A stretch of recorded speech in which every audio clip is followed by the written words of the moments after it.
Hello and welcome to my studio.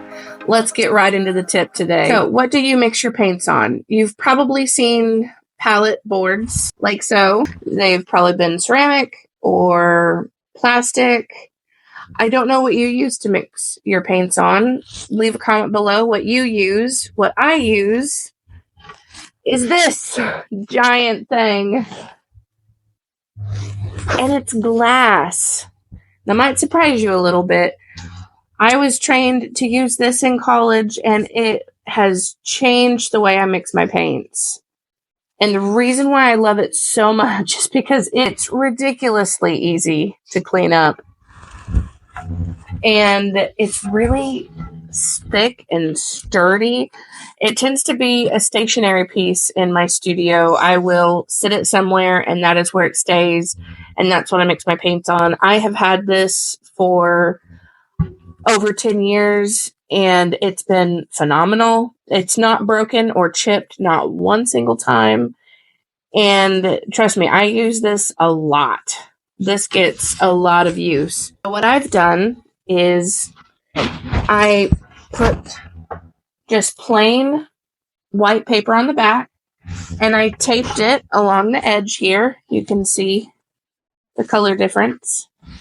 And the reason why I did that is because this glass is not a mirror. It was see-through, and adding the white backing helped when I was mixing my color palettes, because as I'll demonstrate in a video clip that I will add right now, you can see that mixing colors on a palette that is dirty or isn't cleared off doesn't translate as well because of the colors surrounding it.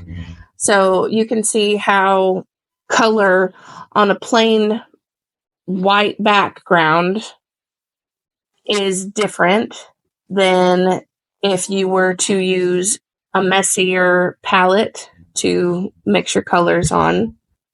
Just like if you were to use a blue palette or a gray palette, if that was the color of your palette and you're mixing colors on, and then you go to paint with it and you put it on your artwork, and it's not quite the same color, and it's because the color that you mix on your palette, depending on the color of your palette, affects the real color that you're trying to make. It might just be a shade or two off. And when you're doing really realistic paintings, that could be something that hangs you up from having just the perfect color that you're wanting. Or even if you weren't being super realistic and you just wanted a specific color, and say you mixed on a gray or blue palette, or I've even seen wooden ones, so a brown is mixing on a brown would definitely make the color look different. You're like, oh, that's exactly what I want. But your eyes take in the color surrounding it as well. So whenever you go to put it on and you realize, oh, that's not the color that I thought I mixed. And it's because your eyes were also looking at the brown surrounding whatever color you were mixing as well. So take that into effect whenever you're mixing your paints, because, or just whatever medium that you use. This is big enough that I actually have this. I'm using it for two different paintings. This painting, these colors fit each other on the painting. And because they're right by each other, I can see how well they work together. And I've got plenty of space to mix as well. And if for any reason this wasn't enough space, I can always scrape this off and use all of this. I love how big this is.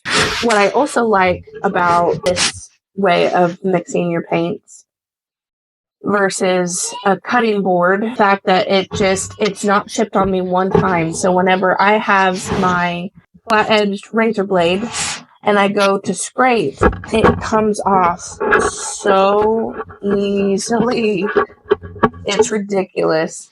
And it doesn't damage the glass at all. Leaving the colors on this for whatever painting I'm using, when I run out of a color, or maybe there's just a smidge, a hint of a coloring left, and I've got to make more of that color, I can leave this here and mix the colors right here by it, and I can color match, and I can see, oh, is that the same color?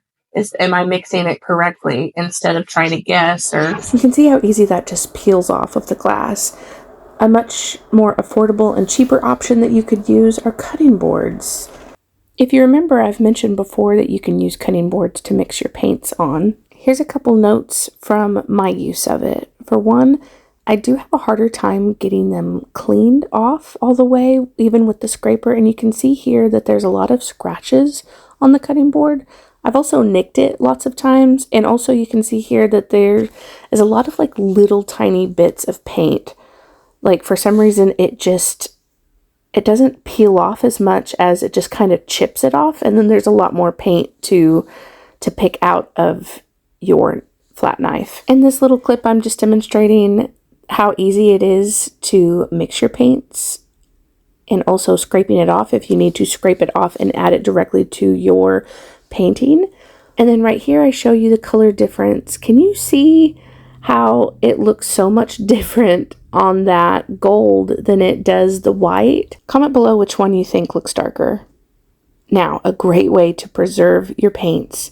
This is just plain saran wrap, but what I would prefer to use is press and seal saran wrap. And you literally just press it around and it'll stay dry longer than leaving them out. Probably a few days. Thank you so much for watching. I appreciate all the likes, comments, shares. Don't forget to like and subscribe, heart, comment, do all the things. I love hearing from you. I'll see you in the next one. Bye-bye.